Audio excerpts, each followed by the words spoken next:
In a significant move towards modernizing its crime-fighting capabilities, the Gambia Police Force, under the leadership of Inspector General of Police Sidi Mukhtar Toure, unveiled a state-of-the-art forensic lab during a press engagement, marking a turning point in the country's approach to criminal investigations. This facility promised not only to enhance investigative efficiency, but also bolster public confidence in law enforcement. The Inspector General outlined that the lab is equipped with this advanced technology to process evidence with the aim of conducting analysis on everything from fingerprints and DNA to digital forensic. IGP Toure added that this development is groundbreaking, as it is the first time in more than 100 years history of the Gambia Police Force that such capacity has been available.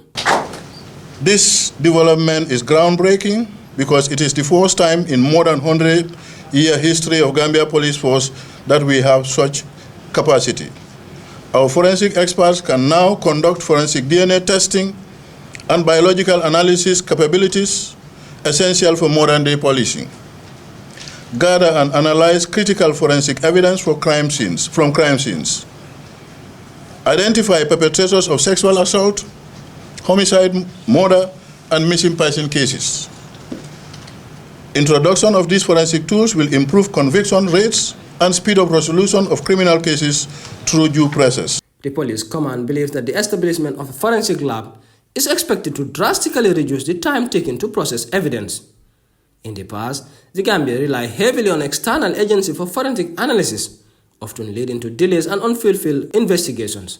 However, the new facility's evidence processing will be fast-tracked to ensure a swift delivery of justice. Forensic expert ASP Habib Jan, a DNA analyst, took journalists on a tour of the in-house instrument, explaining their function and how they will add value to the work of the Gambia Police Force. The use of this optical microscope is to detect hair debris and then skin debris and then particles that are small particles.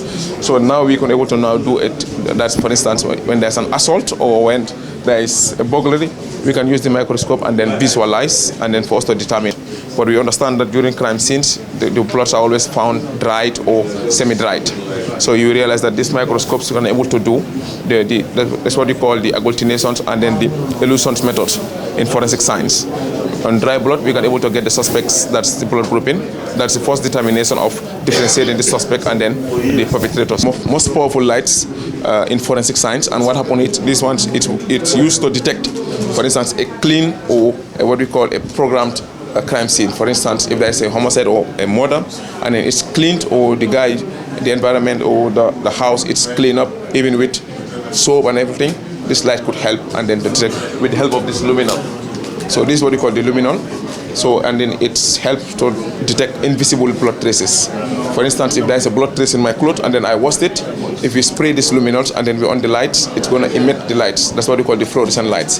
And then this is how it goes. For instance, with this one, you guys could see the blue light. And then and each material, it has its own UV lights that we need. So we see this one. This is the yellow light we need. This is the orange, and then this is the light orange. So each sample and each cloth, it depends on the clothing. We use this light with the fluorescence, and it's going to detect even a washed blood sample, or even a sexual assault whereby there's a rape or there's a cement, and then the guy washed the clothes or the underwear.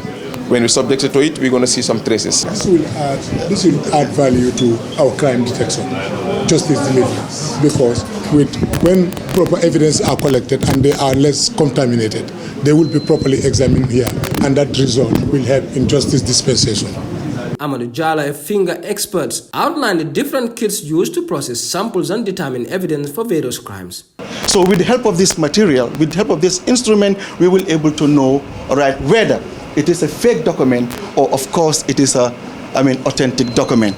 When we get to the handwriting, let's say there's alteration. Somebody have written what we call 7, the person changed it to 8, or the number is 1, the person add a particular alteration on it. It will be able to examine to tell you what are the ink difference.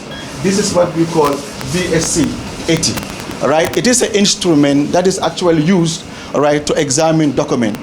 The officer in command of the Cybercrime Unit, DSP Joseph T. Mendy, explained that part of their duties involve collecting digital evidence through online crime tracing, citing how high-level criminals often perpetrate crimes online. If you can see, the way technology is moving, that's the way the crime rate is also shifting from this physical theft to online theft. So as time goes on, it will be the brain and the main function of or the backbone of the policing. As the Gambia Police Force steps into a new era, the initiation of this forensic lab stands as a testament to the nation's commitment to crime prevention and justice. Accordingly, officials of the Gambia Police Force assert that the lab is capable of conducting ballistic examinations and collecting fingerprints in burglary cases. These steps leave the eye of the nation watching as the police roll out their initiative, with hopes for future marked by improved public safety. For TFN News, I am Aliu Jallo.